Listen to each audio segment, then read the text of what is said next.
What's up guys, Nolan here with some initial finds for the brand new Escape from Tarkov patch 12.10. If you want to listen to the full patch notes, check out the link in the description, and you will also find the link to my latest dev update video down there as well. Generally speaking, 12.10 is difficult to notice unless you really know Escape from Tarkov. The Steam audio is a noticeable difference, and there are a bunch of peripheral changes and fixes across the entire game, but if you are here for cool guns, locations, and gameplay, then you'll be left hanging just a bit with this patch, as the real significant changes are mostly behind the scenes and for peripherals.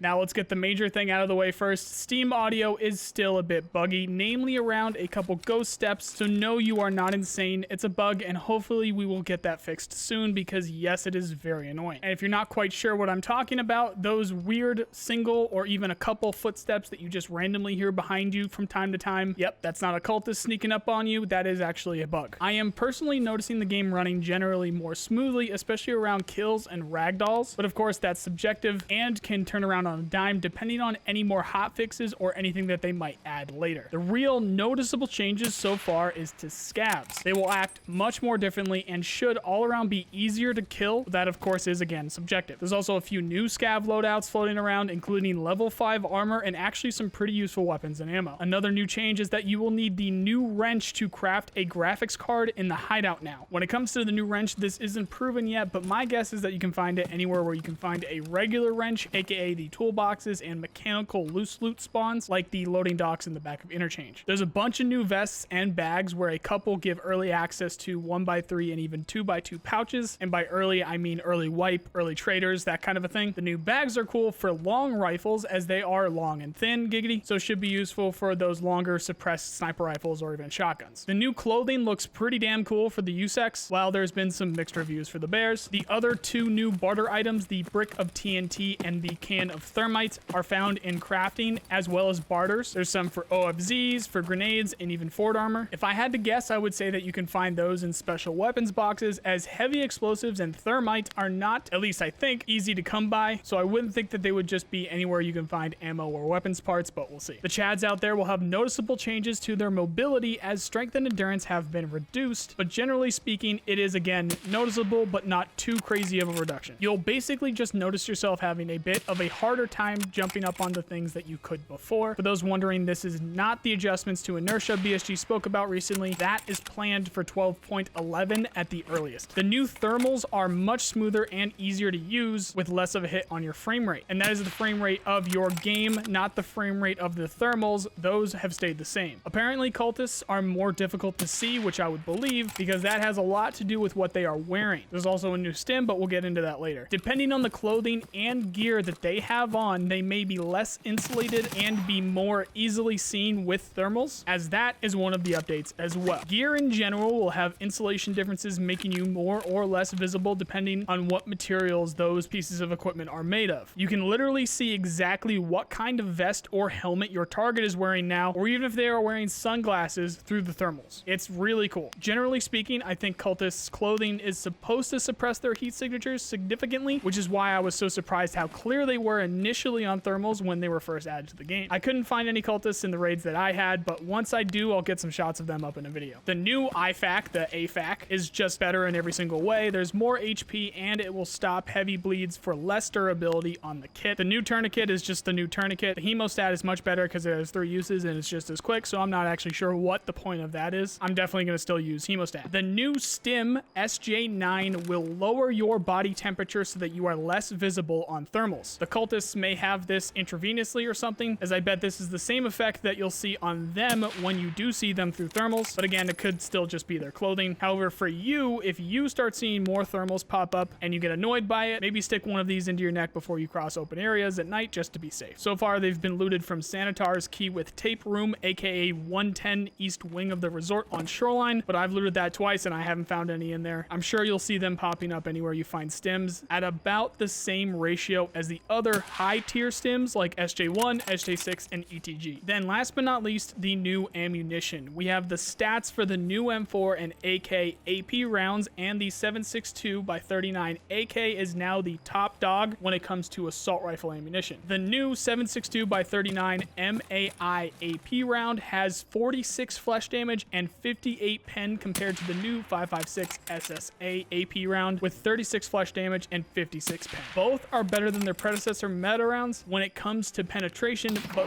both are weaker when it comes to flesh damage. The other 5.56 round is moderately interesting because it has 65 flesh damage and 21 pen, but still with the current meta, you're better off running a higher rate of fire submachine gun for that kind of gameplay. It's an interesting dynamic now that the AK will have the better pen rounds, however, fire rate might be crucial here due to the low flesh damage. The new AK round will 2-tap the torso, while the 5.56 will need at least 3. With how finicky arms can be at getting in the way of clean torso shots, it's interesting to say the least at what's better from most situations. However, brass tacks, in terms of real numbers, the AKs now have the best performing rounds for assault rifles, whether it be the new MIA for 7.62 or Golnik for 5.45. Generally speaking, with a 2-tap, the MIA 7.62 is the best. Now, some of you might already be typing about the MDR or the SA58 using the 308 better ammo, but that is a whole discussion going into 30 or even 60 round mags and the feasibility of those weapons in certain situations. So based on weapons that can use efficient 30 and even 60 round drum mags, the 7.62x39 is now the top dog. So once we get some better footage for PvP of these rounds, then we can start going into the recoil of them and whatnot. But for right now, brass tacks of the flesh damage and the penetration, again, 7.62x39 AK is now the best. It will be interesting to see how the community shifts with this in the future, especially once the armor hitboxes are in. Speaking of armor hitboxes, the two new guns this patch will be eager to see those, as well as they are both semi-auto 9mm weapons. The new guns are not in the presets menu, but they can be found at Prapper and Skier. The PL-15 pistol is going to be at Prapper and the STM-9 for Skier. They are both interesting weapons, and I'm sure that they will have their place in the end game meta, but currently they are a bit lost in the current meta, especially this late in a wipe. The STM-9 is the most interesting, however, as it is a nice little plinker with great handling and recoil statistics, and as a competition 9mm AR, it should be. Since it is semi-auto only, you do not need the drum mags. Hell, you don't even really need the 30 rounders. Honestly, you'll see plenty of people using these as it's the new gun on the block, so I wouldn't even bother buying one. Just bring out your favorite gun, sweep up a couple players that are using these new STMs, and then mod and use the ones that you get from them. Now, another note here is that BSG are amping up the realism more and more with the weapons these days, and part of that is specific ammo types for certain weapons. The STM-9 is supposed to use